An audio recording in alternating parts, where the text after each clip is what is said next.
Oke, Assalamualaikum warahmatullahi wabarakatuh. Perkenalkan, saya Zaki Dimas Bayuwe, salah satu mahasiswa Universitas Cyber Asia, program studi S1 Manajemen PJJ. Pada kesempatan kali ini, saya akan menjelaskan terkait dengan mata kuliah Digital Marketing. Nah, topik yang akan saya bahas merujuk pada sumber berita yaitu republika.id terkait dengan media sosial sebagai pemasaran digital UMKM. Oke. Nah, yang akan dibahas adalah sektor industri UMKM. Industri yang dibahas bersifat usaha kecil dan menengah secara umum dengan fokus pada aksi pemasaran dan pemasaran digital terutama melalui media sosial.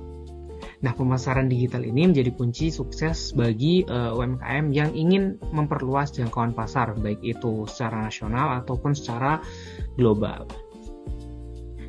Ada sebuah ungkapan, jika konsumen mencari informasi dari sofa mereka, disitulah toko Anda harus berdiri. Nah, rumah adalah toko baru bagi konsumen Anda. Sekitar 95,31% akses internet terjadi di rumah. Menurut data BPS 2023, lokasi utama akses internet masyarakat Indonesia adalah di rumah, mengalahkan akses di tempat kerja atau ruang publik. Indonesia adalah negara yang mobile first. Mayoritas akses dilakukan via telepon untuk mencari informasi dan hiburan. Tren dan strategi utama. Yang pertama, media sosial sebagai pilar utama pemasaran. Media sosial berkembang dari sekadar alat komunikasi menjadi platform pemasaran digital utama bagi UMKM. Nah, digital marketing sebagai kebutuhan bisnis. Bukan sekedar pilihan, melainkan dapat menjadi kebutuhan untuk memperluas jangkauan pasar, terutama saat penetrasi internet di Indonesia sangat tinggi, dapat terjadi di rumah dan secara mobile. Nah, selanjutnya optimalisasi media sosial terhadap perilaku konsumen. UMKM mampu memanfaatkan perilaku konsumen yang aktif di media sosial untuk memperkenalkan produk, mencari pelanggan baru, dan meningkatkan engagement. Nah, contoh platform yang sering digunakan itu ada TikTok, Instagram, Facebook, YouTube, yang gunanya untuk mempromosikan, terus live streaming, dan berbagi konten kreatif. Nah, untuk terkait dengan digital marketing, memetakan perjalanan pelanggan atau customer journey.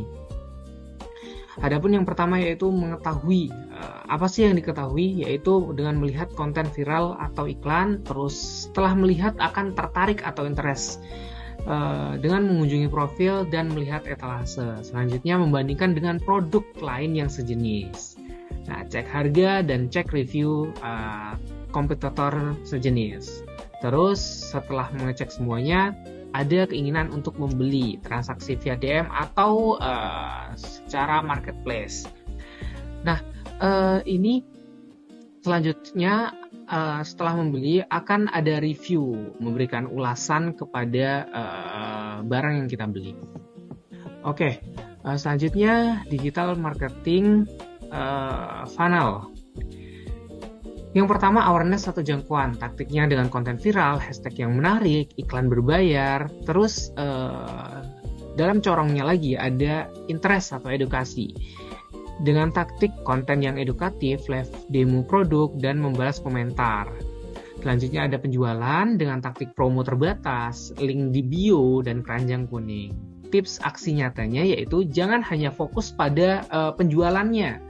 Habiskan 70% energi untuk membangun kolam audiens yang ingin membeli suatu produk kita.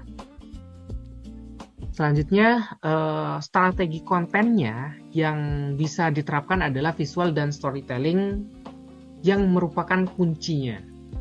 Nah, konten yang efektif harus menghibur atau mengedukasi. Foto produk saja tidak cukup. hal itu untuk membangun engagement. Video singkat untuk jangkauan cepat dan viralitasnya, terus video demo untuk menunjukkan keaslian produk dan interaksi secara real time, terus ada edukasi untuk tips perawatan dan atau behind the scene-nya. Nah, konten kreatif memperkuat loyalitas dan kepercayaan pelanggan terhadap kita. Contoh penerapan digital marketing dalam dunia nyata, saya ambil contoh adalah adaptasi nyata di pasar Tanah Abang. Nah, ini situasinya pertama penurunan pengunjung fisik karena setelah masa pandemi membuat lorong di pasar Tanah Abang tersebut sepi. Nah, aksinya pedagang memutar otak nih, beralih ke media digital seperti live shopping. Jadi dia promosi di TikTok untuk jemput bola secara digital. Sehingga diharapkan akan mendapatkan hasil, yaitu perluasan pasar yang signifikan, menjangkau pembeli di luar Jakarta tanpa batas geografis dan dapat diakses kapan saja. Nah, dampak dari tren digital marketing ini, terutama untuk UMKM adalah terhadap bisnis, meningkatkan penjualan, visibilitas brand, dan ekspansi pasar. Terus terhadap konsumen menjadi dapat informasi produk secara cepat, tepat, dan dapat membandingkan dan terlibat langsung lewat kolom komentar. Nah, selanjutnya terhadap masyarakat, mendorong inklusi digital, terus literasi pemasaran dan adopsi teknologi di kalangan pelaku UMKM. Setelah itu, rekomendasi atas digital marketing tersebut yang dapat dipaparkan adalah yang pertama, pelatihan literasi digital untuk UMKM agar memahami alat pemasaran digital secara benar.